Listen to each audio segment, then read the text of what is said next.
guys, welcome back to another part of the series Red Coat, Red Lipstick and Red High Heels from our favorite novel जन्नत के पते. So हम इस video में क्या discuss करेंगे. अब हमने एंड वहाँ की थी वीडियो के जहाँ पर हया और जिहान जो है वो एक मॉल में एंटर हो चुके हैं और वहाँ पे उन्होंने जूते खरीद लिए हैं.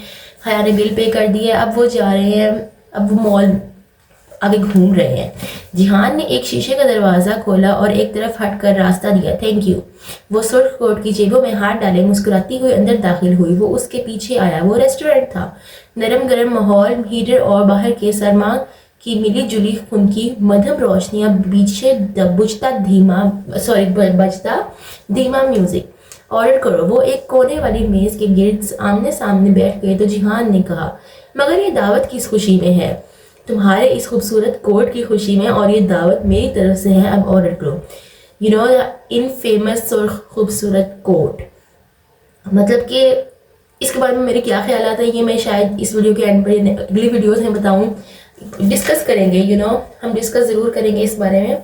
तो लेकिन पहले हम इसको थोड़ा रीड कर लेते हैं. तुम्हारे इस सुर्ख खूबसूरत कोट की खुशी में, और ये दावत मेरी तरफ से है. अब ऑर्डर करो. हया ने गर्दन झुकाकर एक सरसरी निगाह अपने कोट पे डाली. मगर दावत तुम्हारी तरफ से है और तो ऑर्डर तुम्हें ही करना चाहिए. ठीक है. जिहान ने मेन्यू कार्ड उठाया और सफ़े पलटने लगा. वो महव सी उसके वजीह चेहरे को देखे गई. क्या वो जानता था कि वो उसकी बीवी है? इतनी बड़ी बात वो ना जानता हो, क्या ये मुमकिन था?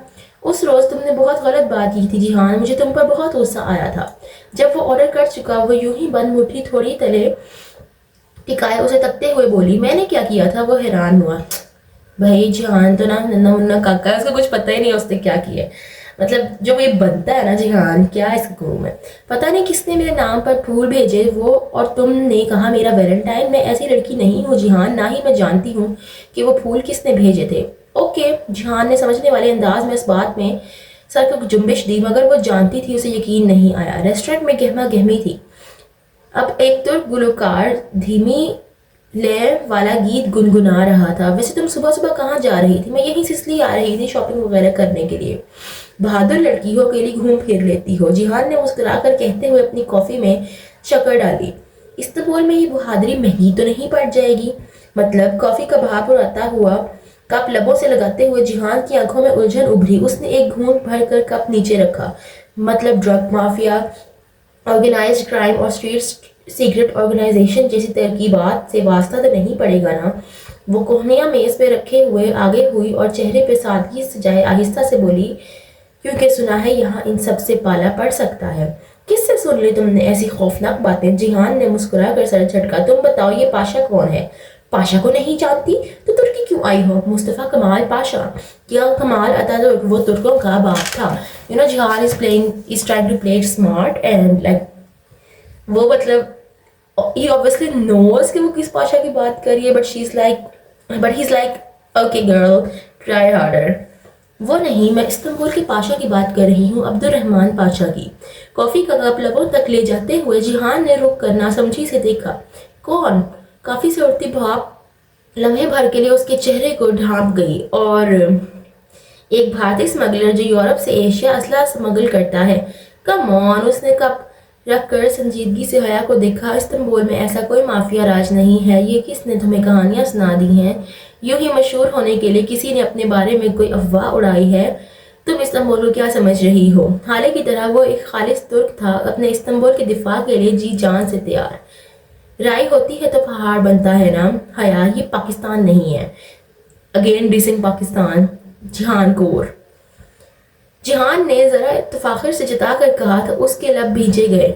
हया ये पाकिस्तान नहीं है. जिहान ने जरा तफाखर से जताकर कहा तो उसके लब भीज गए. पाकिस्तान में भी ये सब नहीं होता, और बिल मैं दूंगी. हया ने तेजी से फाइल उठाई और खोली. जैसे मैं जानता ही नहीं. जिहान की अगली बात लबों में रह गई. उनके दाएं तरफ से एक वेटर ट्रे उठाए चला आ रहा था. अचानक एक दूसरा वेटर तेजी से उसके पीछे से आया और पहले वेटर से आगे निकलने की कोशिश की. पहले वेटर को ठोकर लगी थी. वो तवाज़ुन बरकरार न रख पाया. नतीजतन उसके दाएं हथेली पे सीधी रखी लकड़ी का शटर करता भाप उड़ाता सिजलर प्लेटर बीफ स्टेक समेत उलट गया. मेज पे रखे हया के हाथ पे ट्रे और गर्म बीफ इकट्ठे आकर लगे. وہ بلبلا کر کھڑی ہوئی، فائل اور بل نیچے جا گری۔ آئی ایم سوری دونوں ویٹر بیک وقت چیزیں ٹھیک کرنے لگے۔ ٹرے سے کافی کا کپ بھی الٹ گیا تھا اور ساری کافی اب فرش پہ گری پڑی تھی۔ جیہان ناگواری سے ترکی میں انہیں ڈانٹنے لگا۔ چند منٹ معذرتوں اور میز صاف کرنے میں لگ گئے۔ وہ واپس بیٹھا تو حیا اپنی کلائی سہلا رہی تھی۔ تمہیں چوٹ آئی ہے؟ دکھاؤ، زیادہ جل تو نہیں گیا؟ ذرا سی چوٹ سے میں زخمی تو نہیں ہوں گی؟ بہت ٹف زندگی گزاری ہے میں نے۔ بظاہر مسکرا کر وہ درد کو دبا گئی۔ ہتھیلی سوکھ پڑ چکی تھی اور شدید جل رہی تھی۔ مطلب حیا جو ہے نا مجھے تانا نہیں بھولتی۔ مائی گرل حیا جو ہے نا، and I love that about her. مطلب میں کون سی باتیں ایسی لو جو میں بتاؤں آپ کو کہ میں that I love about her. I love everything about her from the head to her toe. She is perfect, she is perfect, you know. And if you disagree, I don't mind, to be honest, because we all have our own opinions. ہم سب کے اپنے خیالات، اپنے اظہارات ہوتے ہیں، تو you might see her as a red flags. I see her as a total glaring green flag. میری بات اور ہے، ہاتھ دکھاؤ، مگر اس نے ہاتھ گود میں رکھ لیا۔ ٹھیک ہے، اٹس اوکے، کافی کا شکریہ، اب ہمیں چلنا چاہیے۔ وہ اٹھ کھڑی ہوئی، بل والی بات اسے بھول گئی تھی۔ مگر کافی تو ختم کر لو۔ رہنے دو، انتہائی بد تہذیب ویٹر ہے یہاں کے۔ واپسی میں وہ اسے میٹرو اسٹیشن تک چھوڑنے آیا تھا۔ زیر زمین جاتی سیڑھیوں کے دہانے پہ وہ دونوں آمنے سامنے کھڑے تھے۔